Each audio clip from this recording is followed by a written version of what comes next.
비가 제 사무실 창문을 두드리고 있었어요. 마치 작은 총알처럼 말이죠. 빗방울 하나하나가 톡톡 소리를 내며 유리창을 타고 아래로 흘러내리고 있었습니다. 저는 그 빗방울들이 서로 경주하는 것처럼 아래로 흘러가는 모습을 바라보고 있었어요. 그 사이 제 손 안에 차는 식어가고 있었고요. 그날 벌써 세 번째 차였는데 아직 정오도 안 됐었거든요. 제 이름은 리처드예요. 저는 뭔가를 짓는 사람이에요. 큰 것들 말이죠. 도시도 짓고 공항도 짓고 강을 가로지르는 다리도 짓고요. 30년 동안 저는 회사들이 먼 곳에 큰 걸 짓고 싶을 때 부르는 그런 사람이었어요. 제 책상 위에는 미국과 중국에서 온 설계도들이 쌓여 있었어요. 구름까지 닿을 것 같은 고층 빌딩들, 축구장보다 더 큰 쇼핑몰들, 자동차 10대가 나란히 달릴 수 있는 도로들이 그려져 있었죠. 저는 숫자를 좋아했어요. 숫자는 사람들처럼 거짓말을 하지 않았거든요. 건물에 철근이 만 톤 필요하다면 정확히 만 톤이 필요한 거였어요. 9,999톤도 아니고 11,000톤도 아니고요. 정확히 만 톤. 숫자는 제 친구였어요. 하지만 그 회색빛 화요일 아침, 런던에서 저는 피곤함을 느끼고 있었어요. 똑같은 걸 계속 짓는 것에 지쳐 있었죠. 영원히 계속될 것 같은 비 오는 날들에도 지쳐 있었고요. 좁은 사무실에 똑같은 벽 4개를 바라보는 것에도 지쳐 있었어요. 벽은 지루한 베이지색으로 칠해져 있었는데 오래된 커피 얼룩 같은 색깔이었어요. 컴퓨터 화면이 어두운 사무실에서 파랗게 빛나고 있었어요. 저는 미국에 있는 또 다른 쇼핑몰 프로젝트에 대한 글을 읽고 있었어요. 가게 300개, 자동차 5,000대를 댈 수 있는 주차장. 비용은 20억 달러였죠. 제가 100번도 더 봤던 똑같은 것들이었어요. 다른 곳에 짓는다는 것만 빼고는 말이에요. 창문 밖으로 런던이 회색빛으로 젖어 있었어요. 사람들이 인도를 빠르게 걸어가고 있었고 그들의 우산이 검은 버섯처럼 위아래로 흔들리고 있었어요. 빨간 버스들이 무릉덩이를 튀기며 지나가고 있었고 길가에 너무 가까이 걸어가던 사람들이 물을 뒤집어 쓰고 있었어요. 이게 제 평범한 세상이었어요. 안전하고 예측 가능하고 지루한 세상이었죠. 그때 전화가 울렸어요. 거의 받지 않을 뻔했어요. 번호가 이상해 보였거든요. 숫자가 너무 많았고 어디 먼 곳에서 온 것 같았어요. 하지만 뭔가가 저를 전화를 받게 만들었어요. 전화기 너머로 들리는 목소리는 급하고 숨이 찬 것 같았어요. 전에 사우디아라비아에서 함께 일했던 사람의 목소리였어요. 하산이라는 이름의 사람이었는데 보통은 천천히 차분하게 말하는 사람이었어요. 하지만 그날은 달랐어요. 리처드, 리야드로 당장 와야 해요. 저는 의자에 더 똑바로 앉았어요. 리야드는 사우디아라비아의 수도였어요. 모래 언덕이 눈이 닿는 곳까지 펼쳐져 있는 그런 곳이었죠. 5년 전에 한번 가본 적이 있었어요. 평범한 사무용 건물을 짓기 위해서였는데 별다른 건 없었어요. 왕세자님이 뭔가 엄청난 걸 계획하고 계셔요. 하산이 계속 말했어요. 그의 목소리는 마치 다른 행성에서 전화하는 것처럼 전화기를 통해 지지직거리고 있었어요. 왕세자요? 뉴스에서 들어본 적이 있었어요. 젊고 야심찬 분이시고 항상 자기 나라를 바꾸겠다고 말씀하시는 분이었죠. 하지만 왕실 가족들은 보통 저에게 평범한 걸 지으라고 부르시잖아요. 관광객들을 위한 호텔이나 사업가들을 위한 사무용 건물 같은 거 말이에요. 엄청난 건 아니고요. 어떤 종류의 엄청난 거요? 제가 물었어요. 갑자기 몇 달 만에 처음으로 잠이 깨는 기분이었어요. 전화로는 말할 수 없어요. 하지만 리처드, 이번엔 달라요. 당신이 지금까지 본 것 중에 가장 큰 거예요. 내일 여기 올 수 있어요? 저는 지루한 제 사무실을 둘러봤어요. 창문을 여전히 두드리고 있는 빗소리도 들었고요. 제가 지금까지 설계한 다른 모든 건물들과 똑같이 생긴 건물들의 설계도 더미도 봤어요. 그리고 사막을 생각했어요. 햇살이 항상 내리쬐고 모래가 작은 다이아몬드처럼 반짝이는 그런 곳 말이에요. 가겠습니다. 제가 말했어요.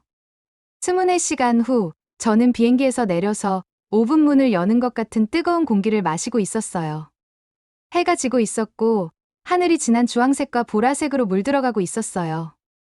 야자수들이 따뜻한 바람에 흔들리고 있었고, 모든 것에서 향신료와 모험의 냄새가 나고 있었어요. 공항에서 검은색 차 한 대가 저를 기다리고 있었어요. 창문에 썬팅이 되어 있었죠. 운전사는 전통적인 흰 옷을 입고 있었고, 우리가 도시를 지나가는 동안 아무 말도 하지 않았어요. 건물들이 사막에서 현대적인 피라미드처럼 솟아오르고 있었어요. 모두 유리와 철로 만들어져서 별들을 향해 뻗어 올라가고 있었어요. 몇 시간 동안 운전한 것 같았어요. 가족들이 집 밖에 앉아서 차를 마시고 아이들이 길에서 놀고 있는 동네들을 지나갔어요. 차가 마침내 멈춘 곳은 동화 속에 나올 것 같은 궁전 앞이었어요. 황금돔들이 달빛 아래에서 빛나고 있었고 완벽하게 관리된 정원에서 분수들이 춤추고 있었어요. 예복을 입은 경비원들이 저를 아름다운 카펫과 그림들로 장식된 복도를 통해 안내했어요. 제 발걸음이 너무 반질반질하게 닦인 대리석 바닥에 메아리 쳐서 제 모습이 그 바닥에 비춰 보이고 있었어요. 크리스털 샹들리에가 복잡한 디자인으로 그려진 천장에 걸려 있었는데 마치 말없이 이야기를 들려주는 것 같았어요. 자정에 저는 제 런던 사무실 전체보다 더 큰 방에 서 있었어요. 왕세자님이 방 가운데 서 계셨고 비싼 정장을 입은 남자들과 우아한 드레스를 입은 여자들이 주변에 둘러서 있었어요. 하지만 왕세자님은 다른 모든 사람들과 달라 보이셨어요. 더 젊으셨고 눈에서 저를 더 똑바로 서게 만드는 강렬함이 타오르고 있었어요. 칼리드 빈 나세르 알파이살 왕세자님은 제가 예상했던 분과는 달랐어요. 키는 크셨지만 위압적이지는 않으셨어요. 저를 보시자 미소를 지으셨는데 마치 커피를 마시러 만나는 오랜 친구 같은 느낌이었어요. 하지만 말씀하실 때는 방 안의 모든 사람이 귀를 기울이고 있었어요. 저는 사막에 세 개의 심장을 심고 싶습니다. 왕세자님이 선언하셨어요. 목소리가 음악처럼 방 전체에 울려 퍼지고 있었어요. 그리고 나서 제가 지금까지 본 것 중 가장 큰 설계도를 20명이 앉을 수 있는 대리석 테이블 위에 펼치셨어요. 종이가 너무 커서 하얀 폭포처럼 가장자리로 흘러내리고 있었어요. 그 종이들에 그려진 것을 보는 순간 제 숨이 목에서 멈춰버렸어요. 이건 평범한 건물들이 아니었어요. 선과 치수로 만들어진 꿈이었어요. 미래에서 온 것 같은 도시였어요. 어떤 나라들보다 더 큰 공항이었고 세계 모든 바다에서 온 배들을 환영할 수 있는 항구였어요. 하지만 방을 둘러보니 모든 사람이 왕세자님의 열정을 함께 나누고 있는 건 아니었어요. 나이 든 남자들이 의자에서 불편해하며 몸을 움직이고 있었어요. 손으로 입을 가리고 서로 속삭이고 있었고 얼굴에는 의심과 걱정이 드러나 있었어요. 어떤 분들은 천천히 고개를 흔들고 있었는데 마치 아이가 불가능한 걸 달라고 할 때 그걸 지켜보는 부모님 같은 모습이었어요. 한 젊은 여성이 앞으로 나왔어요. 별처럼 반짝이는 아름다운 드레스를 입고 있었고 목소리는 맑고 강했어요. 우리 아이들은 석유 의존에서 벗어날 자격이 있어요. 그분이 말씀하셨어요. 나중에 알게 된 아미라 공주님이셨어요. 왕세자님이 하려는 일을 이해하고 있는 유일한 분인 것 같았어요. 그 멋진 방에 서서 한 번의 결정으로 세상을 바꿀 수 있는 사람들에게 둘러싸여 있는 순간 저는 중요한 걸 깨달았어요. 이건 단순히 뭔가를 짓는 것이 아니었어요. 이건 한 나라 전체의 미래에 관한 것이었어요. 과거를 붙잡고 있는 것과 내일을 향해 달려가는 것 사이에서 고민하고 있는 나라 말이에요. 그리고 어쩐지 저는 그 이야기의 일부가 되려고 하고 있었어요. 사막이 부르고 있었고 저는 그 부름에 응답했어요.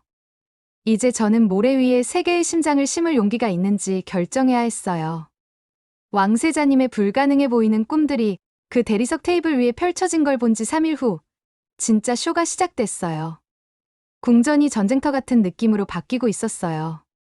다만 군인들 대신에 비싼 정장을 입고 약속들로 가득한 서류 가방을 들고 다니는 남자들이 있었죠. 저는 큰 연회장에 서서 하인들이 빨간 카펫을 펼치는 모습을 바라보고 있었어요. 마치 왕들을 맞이할 준비를 하는 것 같았어요.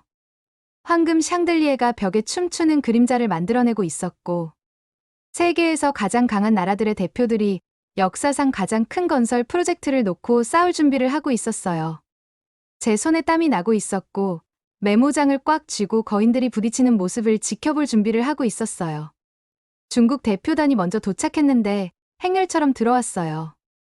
똑같은 검은 정장을 입은 20명의 사람들이 궁전 문을 통해 행진하고 있었고 그들의 구두 소리가 대리석 바닥에서 북소리처럼 울리고 있었어요.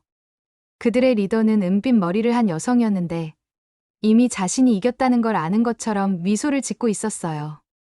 그녀 뒤에서 조수들이 빨간 비단으로 덮인 발표용 보드들을 굴리고 있었어요. 그녀가 말할 때 목소리가 강한 스피커에서 나오는 음악처럼 방 전체를 채우고 있었어요. 너무 좋아서 믿기 어려운 것들을 약속하고 있었어요. 무료 건설, 50년 동안 이자 없이 빌려주는 돈. 심지어 새로운 도시들을 위험으로부터 보호해줄 군인들까지 말이에요. 그녀의 말들은 사우디아라비아가 한 푼도 쓰지 않고 세계에서 가장 현대적인 나라가 되는 미래의 그림을 그리고 있었어요. 저는 그녀가 말하는 모든 것을 받아 적고 있었어요. 펜이 종이 위를 달리고 있었죠. 이건 제가 예상했던 그대로였어요. 중국은 다른 나라들의 도시 전체를 지어준 경험이 있었어요. 돈도 있고 인력도 있고 모래를 고층 빌딩으로 바꿀 수 있는 기계들도 있었어요. 그것도 기록적인 속도로 말이에요. 왕세자님은 정중하게 고개를 끄덕이고 계셨지만 얼굴 표정을 읽을 수가 없었어요. 미국 팀이 다음에 들어왔는데 뭔가 다른 걸 가져왔어요. 자신감이었죠. 그들의 리더는 영화에 나올 수 있을 것 같은 키 큰 남자였어요.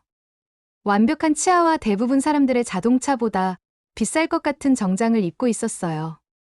그는 기술에 대해 마치 마법인 것처럼 이야기하고 있었어요. 스스로 생각하고 문제가 생기기도 전에 해결해버리는 똑똑한 도시들을 약속하고 있었죠. 그런데 그가 뭔가 저를 불편하게 만드는 말을 했어요. 누군가가 한국에 대해 언급했을 때 그는 웃으며 파리를 쫓아내는 것처럼 손을 흔들었어요. 한국을 그냥 BTS 나라라고 부르는 거였어요. 마치 수백만 명의 사람들이 사는 나라 전체가 음악 그룹 하나에 불과한 것처럼 말이에요. 그가 그렇게 말하는 방식이 제 속을 뒤틀리게 만들었지만 저는 계속 메모를 적고 있었어요. 일본 대표단은 중국과 미국 둘 다와 달랐어요. 완벽하게 조율된 시계처럼 정확하게 움직이고 있었어요. 모든 사람이 정확히 어디에 서야 하고 언제 말해야 하는지 알고 있었어요. 그들의 발표는 아름다웠어요. 자세한 그림들과 측정값들로 가득 차 있어서 제 엔지니어의 마음을 기쁘게 만들었어요. 효율성과 완벽함에 대해 이야기하고 있었고 100년 동안 완벽하게 작동할 시스템들을 만드는 것에 대해 말하고 있었어요. 하지만 그들의 정중한 말들 밑에서 뭔가 차가운 걸 느꼈어요. 다른 아시아 나라들을 언급할 때 그들의 목소리에는 미묘한 무시가 담겨 있었어요. 마치 어떤 사람들이 어린 형제자매들에 대해 말하는 방식과 비슷했죠. 짜증을 겨우 숨기고 있는 참을성 말이에요. 세 발표 모두 그 규모와 야심으로 저를 어지럽게 만들었어요. 이들은 제가 30년 동안 함께 일해온 거인들이었어요. 원한다면 산도 옮기고 바다도 말릴 수 있는 나라들이었죠. 당연히 이들 중 하나가 이 경쟁에서 이길 거라고 생각했어요. 다른 누가 어떻게 경쟁할 수 있겠어요? 그때 한국 대표가 일어섰어요. 너무 조용하고 평범해 보여서 처음에는 거의 눈치채지 못할 뻔했어요. 멋진 정장도 없고 조수들 부대도 없고 빨간 카펫이나 황금 발표보드도 없었어요. 그냥 선생님이나 도서관 사서 같아 보이는 중년 남자였어요. 그가 말할 때 목소리가 너무 부드러워서 모든 사람이 앞으로 몸을 기울여 들어야 했어요. 돈이나 기술이나 군사력에 대해 말하는 대신 그는 이야기를 했어요. 아이들이 안전하게 학교에 걸어갈 수 있는 도시를 묘사했어요. 할아버지 할머니들이 공에 걱정 없이 공원에 앉을 수 있는 곳. 가족들이 일하는 동네와 같은 곳에서 살 수 있는 곳 말이에요. 사람들을 통제하는 게 아니라 도움을 주는 기술에 대해 이야기했어요. 그냥 효율적인 게 아니라 삶을 편안하게 만들어주는 시스템들에 대해 말했죠. 그의 말들은 다른 종류의 그림을 그리고 있었어요. 하늘을 향해 뻗은 유리 타워들이 아니라 사람들이 이웃 이름을 아는 공동체들이었어요. 자동차로 가득한 고속도로가 아니라 가족들이 함께 자전거를 탈 수 있는 나무가 늘어선 거리들이었어요. 축구장보다 큰 쇼핑몰이 아니라 농부들이 채소를 팔고 아이들이 용돈으로 사탕을 살 수 있는 동네 시장들이었어요. 저는 하품을 하고 있었어요. 이건 제가 익숙한 사업 언어가 아니었어요. 건설 계획보다는 시처럼 들렸어요. 인상적인 숫자들은 어디 있었을까요? 입을 떡 벌어지게 만드는 통계들은? 세계에서 가장 크고 가장 좋은 것이 될 거라는 약속들은? 하지만 아미라 공주님은 앞으로 몸을 기울이고 있었어요. 눈이 호기심으로 빛나고 있었죠. 제가 했어야 할 질문을 하고 있었어요. 사람 중심이 실제로 무엇을 의미하는지. 그냥 돈을 세는 게 아니라 사람들의 행복으로 성공을 어떻게 측정하는지 말이에요. 한국 남자의 대답은 간단했지만 어쩐지 마음을 불편하게 만들었어요. 세계에서 가장 발전된 기술도 사람들의 삶을 더 쉽게 만드는 게 아니라 더 어렵게 만든다면 쓸모없다고 했어요. 도시의 가장 높은 건물과 가장 빠른 인터넷이 있어도 가족들이 그곳에 살 여유가 없다면 실패라고 했어요. 그의 차분한 확신이 저를 의자에서 불편하게 몸을 움직이게 만들었어요. 30년 동안 저는 더 큰 게 항상 더 좋다고 믿어왔어요. 가장 많은 돈과 가장 큰 기계를 가진 나라가 항상 이긴다고 생각했죠. 하지만 그가 삶의 질과 사람들의 행복에 대해 말하는 걸 들으면서 제 마음속에 의심의 씨앗들이 싹트기 시작하는 걸 느꼈어요. 그날 밤, 저는 잠을 잘 수 없었어요. 궁전 정원을 걸어다니고 있었어요. 분수들이 부드럽게 부글부글 소리를 내고 있었고, 야자수들이 따뜻한 바람에 바스락거리고 있었어요. 달이 둥글고 밝아서 대리석 길에 은빛을 비추고 있었어요. 새 발표에 대해 생각하며 왜 한국? 남자의 조용한 말들이 강대국들의 모든 인상적인 약속들보다 저에게 더 큰 영향을 줬는지 궁금했어요. 다음 날 아침, 모든 걸 바꿀 소식이 왔어요. 왕세자님이 중국으로 사실 확인 여행을 떠나서 그들의 이전 프로젝트들을 직접 보러 갈 거라고 발표하신 거였어요. 비행기에 탈 때 저는 사진과 보고서로만 봤던 놀라운 기반 시설들을 직접 목격하게 될 거라는 생각에 들떠 있었어요. 하지만 때로는 자신의 눈으로 직접 진실을 보는 것이 상상이 만들어낼 수 있는 어떤 악몽보다도 더 무서울 수 있어요. 비행기 바퀴가 인천공항에 부드럽게 닿았어요. 제 커피컵이 거의 흔들리지 않을 정도로 말이죠. 저는 얼굴을 작은 창문에 바짝 붙이고 있었어요. 뭔가 실망스러운 걸 보게 될 거라고 예상하면서 말이에요. 중국과 미국의 거창한 약속들을 들은 후였으니까. 한국의 주요 공항은 아마 작고 평범해 보일 거라고 생각했거든요. 하지만 공항 터미널을 걸어가면서 예상치 못한 일이 일어났어요. 저는 편안함을 느꼈어요. 공항이 금도금 벽이나 거대한 동상으로 저를 감동시키려고 애쓰지 않고 있었어요. 대신 모든 것이 완벽한 자리에 있는 잘 설계된 집을 걸어가는 느낌이었어요. 안내 데스크에 있던 여성이 저희를 보고 마치 저녁 식사에 온 오랜 친구처럼 미소를 지었어요. 여행이 편안했는지 물어보는데 그 말하는 방식이 정말로 답을 궁금해하는 것 같았어요. 아미라 공주님이 피곤하다고 말씀하시자 그 여성이 직접 저희를 부드러운 의자와 공기를 상쾌하게 만드는 식물들이 있는 조용한 라운지로 안내해 주었어요. 저는 계속 함정이 있을 거라고 기다리고 있었어요. 30년 동안 출장을 다닌 경험으로는 공항 직원들이 당신을 알아차리기엔 너무 바쁘거나 아니면 당신을 걸어다니는 신용카드처럼 여기는 그런 가짜 친절을 보이거나 둘 중 하나였거든요. 하지만 여기서는 사람들이 진짜로 도움을 주는 걸 기뻐하는 것 같았어요. 마치 낯선 사람들을 환영하는 것에 자부심을 느끼는 것처럼 말이에요. 다음 날 아침, 저희는 버스를 타고 송도로 갔어요. 읽어본 적은 있지만 본 적은 없는 도시였죠. 거리를 지나가면서 저는 노트북을 창문에 바짝 붙이고 있었어요. 한국 기반 시설이 너무 작고 단순하다는 제 생각을 증명할 모든 방법들을 적을 준비를 하고 있었어요. 대신 저는 전에 본 적이 없는 뭔가를 바라보고 있었어요. 건물들이 세계에서 가장 높지는 않았지만 사람들이 실제로 어떻게 사는지 이해하는 누군가가 설계한 퍼즐 조각들처럼 딱 맞아떨어지고 있었어요. 가족들이 나란히 걸을 수 있는 넓은 인도들, 동네와 학교와 시장을 연결하는 자전거 도로들, 도시 곳곳에 녹색 보석처럼 흩어져 있는 공원들이 있었어요. 각 공원마다 아이들이 놀고 할아버지 할머니들이 벤치에 앉아 계시는 모습이 가득했어요. 저희 가이드는 민정이라는 젊은 여성이었는데 편안한 신발을 신고 있었고 초등학교 때 제가 가장 좋아했던 선생님을 떠올리게 하는 목소리로 말하고 있었어요. 그녀는 저희를 시내 중심가로 안내하면서 제가 혼자서는 놓쳤을 세부 사항들을 가르쳐 주었어요. 건물들이 어떻게 설계되어서 아침 햇살이 아침 식사 카페들을 따뜻하게 하고 아이들이 학교를 마칠 때 오후 그늘이 놀이터를 시원하게 해주는지 보여주었어요. 버스 정류장들이 어떻게 가장 싸게 지을 수 있는 곳이 아니라 사람들이 정말로 필요한 곳에 정확히 배치되어 있는지 설명해 주었어요.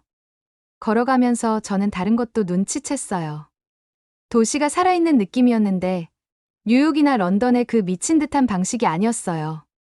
사람들이 목적을 가지고 움직이고 있었지만 공황 상태는 아니었어요. 가게 주인들이 아는 손님들에게 손을 흔들고 있었고 아이들이 부모님이 안전을 걱정하지 않아도 되는 상태에서 학교에 걸어가고 있었어요. 아미라 공주님이 걸음을 멈추고 저에게 돌아서셨어요. 눈이 이해로 크게 떠져 있었어요. 제 가슴을 답답하게 만드는 말을 속삭이셨어요. 이제 사람 중심이 무엇을 의미하는지 알겠어요. 제 경력에서 처음으로 저는 사진에서 얼마나 인상적으로 보일지나 얼마나 많은 돈을 벌어들일 수 있을지가 아니라 사람들이 실제로 어떻게 살아가는지를 중심으로 설계된 도시를 보고 있었어요. 이것이 제 시련이었어요. 진보와 개발에 대해 제가 믿어왔던 모든 것이 달걀처럼 금이 가기 시작하는 순간이었죠. 저희는 한국에서 3일을 보냈어요. 건설 현장들을 방문하고 엔지니어들을 만나고 저희가 연구하고 있는 지역사회에 살고 있는 가족들과 함께 식사를 하면서 말이에요. 각각의 경험이 제 마음속에서 작은 지진 같았어요. 수십 년 동안 가지고 있었던 믿음들을 흔들어 놓고 있었어요. 한국 엔지니어들은 가장 크거나 가장 빠른 프로젝트를 짓는 것에 대해 자랑하지 않았어요. 대신 할머니들이 시장에 쉽게 걸어갈 수 있게 하는 것, 가족들이 일하는 곳 근처에서 살 수 있는 아파트를 설계하는 것, 때들이 방과 후에 안전하게 놀 수 있는 공간을 만드는 것에 대해 이야기했어요. 리야드로 돌아갔을 때 저는 모든 것을 바꿀 수 있는 비밀을 가지고 있는 것 같았어요. 하지만 왕세자님이 강대국들의 압도적인 힘보다 한국의 조용한 지혜를 선택할 만큼 용감할지 확신할 수 없었어요.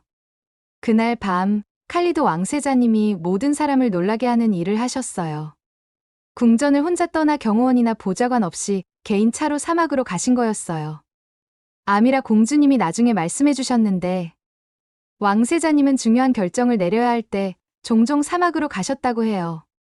별 아래 앉아서 침묵을 들으면서 생각하신다고 했어요. 저는 잠을 잘 수 없어서 궁전 정원을 걸어다니고 있었어요. 달이 분수 물 위에 은빛 무늬를 그리는 모습을 바라보면서 말이에요. 송도 공원에서 놀고 있던 아이들, 손님들의 이름을 아는 가게 주인들, 해야해서가 아니라 하고 싶어서 맞선 사람들에게 미소 짓는 사람들의 모습을 생각했어요. 다음 날 아침 해가 뜨면서 하늘을 분홍색과 금색으로 칠할 때 왕세자님이 돌아오셨어요. 얼굴이 차분하지만 결연해 보였어요. 마치 몇 달 동안 괴롭혔던 질문에 대한 답을 찾은 사람 같았어요. 왕세자님이 저희가 처음 발표를 들었던 그 큰 연회장으로 모든 사람을 부르셨어요. 중국, 미국, 일본 대표들이 비싼 정장을 입고 앉아 있었는데 그들 중 하나가 선택될 거라고 확신하고 있었어요. 저는 뒤쪽에 앉아서 메모장을 쥔 손이 살짝 떨리고 있었어요. 왕세자님이 방 앞쪽에 서서 목소리를 맑고 강하게 내셨어요. 모든 사람의 인상적인 발표와 관대한 제안에 감사를 표하셨어요. 그리고 모든 것을 바꾼 말씀을 하셨어요. 저희는 한국을 선택합니다. 방이 불꽃놀이처럼 폭발했어요. 중국 대표가 너무 빨리 일어나서 의자가 뒤로 넘어졌어요. 미국 남자의 얼굴이 토마토처럼 빨갛게 되었어요. 일본 대표단은 서류를 모으고 작별 인사도 없이 나가버렸어요. 그들의 완벽한 대응이 마침내 무너진 거였어요. 하지만 모든 소리 지르기와 혼란 속에서도 저는 왕세자님의 얼굴을 지켜보고 있었어요. 평화로워 보이셨어요. 마치 사막에서 길을 잃은 후 집으로 가는 올바른 길을 마침내 찾은 사람 같았어요. 6개월 후 저는 네옴 건설 현장에 서서 전에 본 적이 없는 모습을 바라보고 있었어요. 한국 엔지니어들이 젊은 사우디 일꾼들과 나란히 일하고 있었어요. 상사와 직원이 아니라 함께 뭔가를 만들고 있는 파트너처럼 말이에요. 함께 식사를 하고 서로의 언어로 단어들을 가르쳐주고 명령을 소리치는 게 아니라 대화를 통해 문제를 해결하고 있었어요. 아흐메드라는 젊은 사우디 엔지니어가 저에게 다가왔어요.